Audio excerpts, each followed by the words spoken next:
वजीर आजम के सर पर भी अदम एतमाद की तलवार लटकने लगी। इमरान खान ने कार्रवाई की मंजूरी दे दी। सदर जल्द वजीर आजम को एतमाद का वोट लेने को कहेंगे। हुकूमत से नाराज MKM PTI को ट्रम्प कार्ड नजर आने लगी। गवर्नर पंजाब ने असम्बली तहलील के नोटिफिकेशन पर दस्तखत कर दिए। नोटिफिकेशन किसी भी वक्त जारी होने का इम्कान। खैबर पख्तूनख्वा असम्बली की तहलील की समरी भी आज भेज दी जाएगी। महमूद खान कप्तान के इशारे के मुंतजिर। वजीर आला खैबर पख्तूनख्वा ने गवर्नर को कठपुतली करार दे दिया। वाज़ेह कर दिया कि असम्बली पर दस्तखत करना पड़ेंगे। हल्काबंदियों पर MKM के तहफ़्फ़ुज़ात धरे रह गए। इलेक्शन कमीशन का सिंध में कल बल्दियाती इंतखाबात का ऐलान। हुकूमत सिंध ने भी सर तस्लीम खम कर दिया। जारी क़यादत का कारकुनान को तैयारियों की हिदायत। सूरत हाल पर MKM पाकिस्तान का हंगामी इजलास। हुकूमत से अलहदगी समेत अहम फैसले मुतवक्के।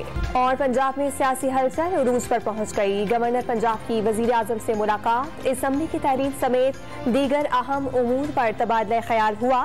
साबिक सदर आसिफ अली जरदारी भी लाहौर पहुंच गए। शहबाज शरीफ से मुलाकात का इम्कान।